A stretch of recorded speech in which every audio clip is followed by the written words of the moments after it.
Result when Safemoon stops the burn explained. What governs the burn of Safemoon is the burn wallet, which is treated as a holder, and like all holders, the burn wallet gains reflections, passive income. Based on the number of Safemoon it owns, these reflections are therefore burned from the supply, since the burn wallet has no private key and therefore these funds can never be accessed or brought back into circulations. In this video, I go into details about what happens when we decide to stop the burns of Safemoon.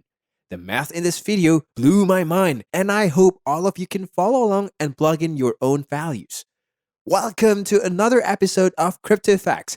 We are giving away $25 at the end of this month to one of our random subscribers to start their crypto journey. All you need to do is like the video, subscribe and comment on your favorite crypto coin in the comment section. It helps you get notified when we post more content just like this.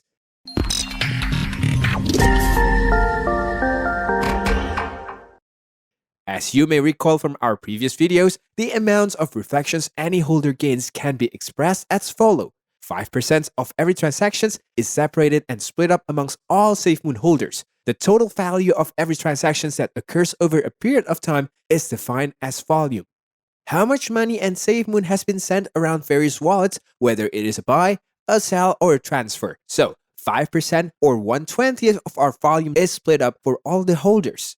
The amount of reflections one specific holders can gain will be this result multiplied by your market share. How many Safemoon you own relative to the total number of the Safemoon that exists. In our case, this is 1 quadrillion. After rewriting, we have a neat equation that tells us how much our daily reflections will be worth relative to the daily volume. Our equations is reflections equal volume multiplied by the number of Safemoon you own divided by 20 quadrillion. This equation uses our total supply of 1 quadrillion even though we have over 420 trillion burn token. Why?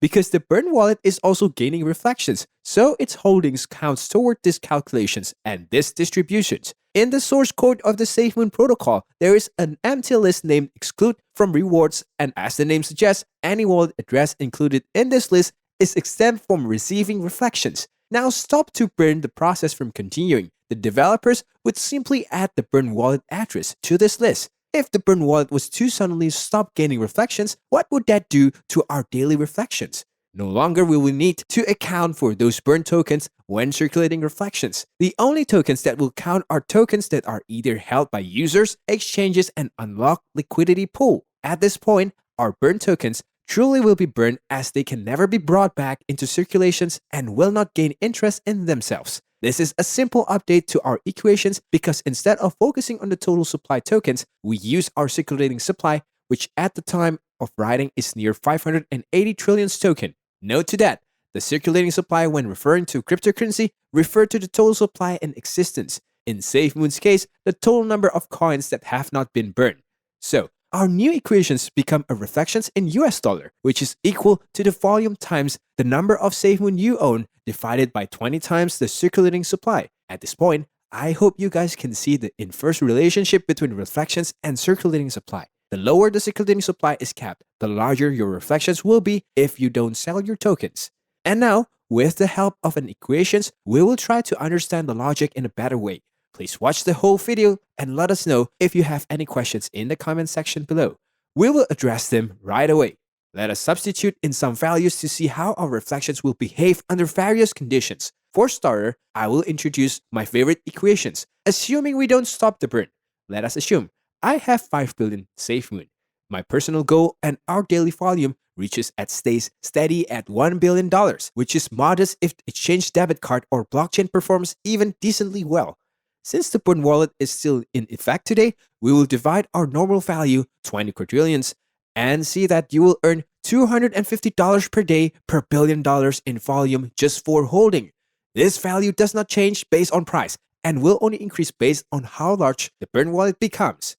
If you notice here, there is no reference to the size of the burn wallet in these equations. A common misconception is that the bigger the burn wallet gets, the less reflections you will receive, when the truth is exactly the opposite.